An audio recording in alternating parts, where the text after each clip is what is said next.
Activity number 2। Activity number 2, तो activity क्या है? To demonstrate that CO2 is essential या नेसेसरी फॉर फोटोसिंथेसिस। यानी CO2 फोटोसिंथेसिस के लिए एसेंशियल होती है। आपको मालूम ही है कि फोटोसिंथेसिस में रॉ मटेरियल क्या रहता है? कार्बन डाइऑक्साइड और वाटर। Is that clear? तो यहां पर आपको ये प्रूफ करना है। आप कह तो रहे हो कि CO2 एसेंशियल है, फोटोसिंथेसिस के लिए रॉ मटेरियल है, तो प्रूफ कैसे करोगे? तो इसके लिए हमने क्या लिया? 2 प्लांट लिए।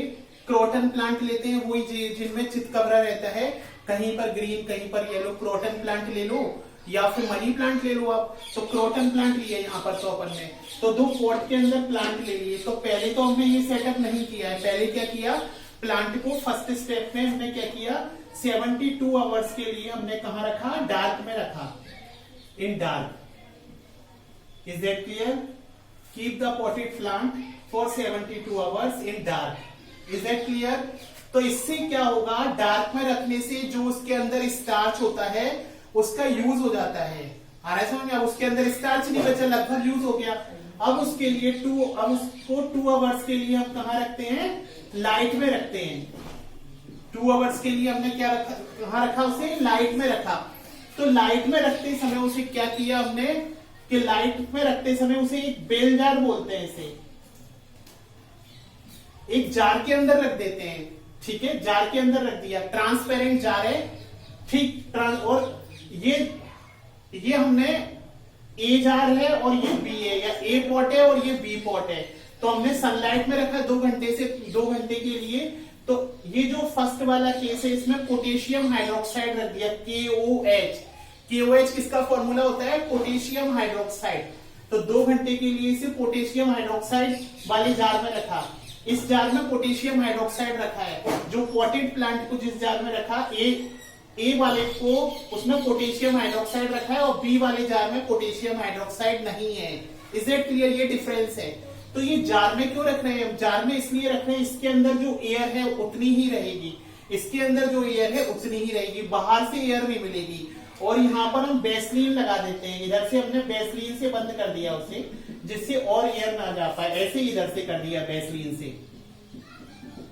अब इसके अंदर जो एयर है वो इसका ही यूज कर पाएगा, इसलिए हमने ये बेल जार मेथड का यूज किया है। अब एयर बाहर से नहीं आ पाएगी, अंदर जो है वो ही होगी। तो सनलाइट तो पड़ रही है इस पे, तो सनलाइट के कारण फोटोसिंथेसिस होती है, और हम सनलाइट में रखा है और इसके अंदर क्लोरोफिल है अगर, तो फोटोसिंथेसिस होगा। तो हम देखते हैं कि ये KOH होती है। KOH का क्या कैरेक्टर है? It absorb CO2। It absorbs CO2। ये जो पोटेशियम हाइड्रोक्साइड होता है, इसका कैरेक्टर ये होता है कि ये CO2 को एब्जॉर्ब कर लेता है। अब ये प्लांट सनलाइट में भी रखा है लेकिन CO2 को एब्जॉर्ब कर रहा है। तो CO2 को एब्जॉर्ब करने से क्या होगा?